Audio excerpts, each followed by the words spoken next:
ఇప్పుడు నేను మీతో డిస్కస్ చేయబోయే టాపిక్ వచ్చేసి మనకు వెయిట్ లాస్ కావాలన్న వారికి ఎలాంటి డైట్ ప్లాన్ బెస్ట్ అనే దాని గురించి డిస్కస్ చేయబోతున్నాను. ముఖ్యంగా వీళ్ళ పరంగా చూసుకున్నట్టయితే ఒకటి ప్రోటీన్ ఫుడ్, ఫైబర్ ఫుడ్ అనేది ఎక్కువగా ఇవ్వాలి. ఎందుకు అని అంటే ఇప్పుడైతే వాళ్ళకు ప్రోటీన్తో పాటు ఫైబర్ ఫుడ్ వెళ్ళడం వల్ల వాళ్ళ బాడీలో ఉన్న అన్వాంటెడ్ ఫ్యాట్ ఏదైతే ఉంటుందో అదంతా బ్రేక్ డౌన్ అయ్యి వాళ్ళకు అంటే వెయిట్ లాస్ కావడం అనేది స్టార్ట్ అవుతుంది. ఇంకోటి ఎందుకు అంటే వాళ్ళకి ఎప్పుడైతే ప్రోటీను ఇది ఫైబర్ తీసుకోవడం వల్ల వాళ్ళకి స్ట్రెంత్ అనేది వస్తుంది. అంటే ఒక ఫైబర్ అనేది ఒక పీచ్ పదార్థం. అదేం చేస్తుందంటే మన బాడీలో ఏదైతే హిప్స్ పార్ట్లో కానీ, థైస్ల పార్ట్లో కానీ, చీక్స్లో కానీ ఇట్లా ఉంటుందో ఆ పార్ట్లో ఏదైతే అంటే ఫ్యాట్ స్టోరేజెస్ పార్ట్లో వెళ్ళి కొరికేస్తుంది, నథింగ్ బట్ బ్రేక్ డౌన్ చేస్తుంది. అప్పుడు మనకి ఏమవుతుందంటే అన్వాంటెడ్ ఫ్యాట్ అంతా వెళ్ళి నీట్గా మన బాడీ అనేది రీబిల్డ్ కావడం జరుగుతుంటుంది. ఇంకోటి మనం చూస్తుంటాం ఈ ఫైబర్ ఫుడ్ కానీ, ప్రోటీన్ ఫుడ్ కానీ ఎక్కువ ఏ దాంట్లో ఉంటుంది అంటే మనకు ముఖ్యంగా చూసుకున్నట్టయితే ప్రోటీన్ పరంగా చూసుకున్నట్టయితే వెజిటేబుల్స్లో ఎక్కువ ఫైబర్ ఉంటుంది. ప్రోటీన్ పరంగా చూసుకున్నట్టయితే వెజిటేబుల్స్లో లైక్ రాజ్మా కానీ, సోయా కానీ, స్ప్రౌట్స్ కానీ, మనము బఠానీస్ అంటాం, బఠానీ కానీ, లేదంటే ఇప్పుడు చెనా, రాజ్మా, లోబియా, దీంట్లో కానీ పన్నీరు, తోఫు, దీంట్లో ఎక్కువ ప్రోటీన్ అనేది ఉండడం జరుగుతుంది. ఇంకోటి డ్రై ఫ్రూట్స్లో చూసుకున్నట్టయితే ఎక్కువ ఆల్మండ్, బాదం, పీనట్, నట్స్ ఏవైతే ఉంటాయో డ్రై ఫ్రూట్స్ దాంట్లో కూడా ఎక్కువ ప్రోటీన్ అనేది ఉంటుంది.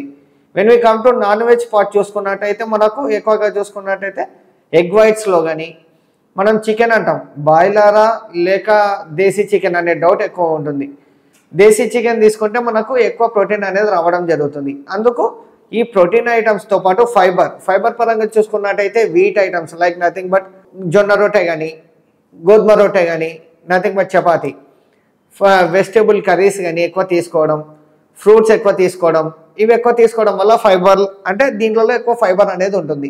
ఇవి తీసుకోవడం వల్ల మనకి ఏమవుతుంది అంటే మనకు మన బాడీలో ఏదైతే స్ట్రెంథనింగ్ అంటే మన బాడీలో ఏదైతే అన్వాంటెడ్ ఫ్యాట్ ఉందో అదంతా బ్రేక్ డౌన్ అయ్యి హెల్తీ లైఫ్ స్టైల్ అనేది బిల్డ్ చేసుకోవచ్చు. ఇంకోటి ఎందుకు ఒబేసిటీ మీదనే ఫోకస్ చేసిన అంటే ఇప్పుడు ఎవరికైతే ఒబేసిటీ ఉంటుందో వాళ్ళకు అప్కమింగ్ స్టేజెస్లో వాళ్ళకు ఆరోగ్య సమస్యలు అనేది ఎక్కువగా వచ్చే ఛాన్సెస్ ఉంటాయి. అవి ఏంటివి అంటే ముఖ్యంగా చూసుకున్నట్టయితే డయాబెటీస్ కానీ, లైక్ పీసీఓడి కానీ, థైరాయిడ్, ఆర్థరైటిస్, మనకు న్యూరో, ఇట్లా అంటే ఒక్కొక్క రకాలమైన ఆరోగ్య సమస్యలు వచ్చే ఛాన్సెస్ ఉన్నాయి. అందుకు ఈ ఒబేసిటీ నుంచి మనం ఎప్పుడైతే బయట పడతామో అప్పుడు మన హెల్తీ లైఫ్ స్టైల్ అనేది బిల్డ్ చేసుకోవచ్చు.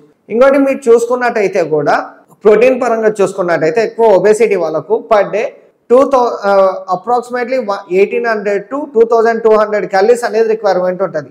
అందుకోసం వీళ్ళకి ప్రోటీన్ ఎట్లా క్యాలిక్యులేట్ చేసుకోవాలి అంటే ఇప్పుడు ఎవరికైతే బాడీ వెయిట్ సపోజ్ 70 kgs ఉందనుకోండి, 70 grams ఆఫ్ ప్రోటీన్ అనేది important. Nothing but 1 kg of body weight is equals to 1 gram of protein అనేది తీసుకోవాలి. అప్పుడు మన బాడీకి సఫిషియంట్ రిక్వైర్మెంట్ వెళ్ళడం వల్ల మనం ఈజీగా వెయిట్ లాస్ కావడం జరుగుతుంది.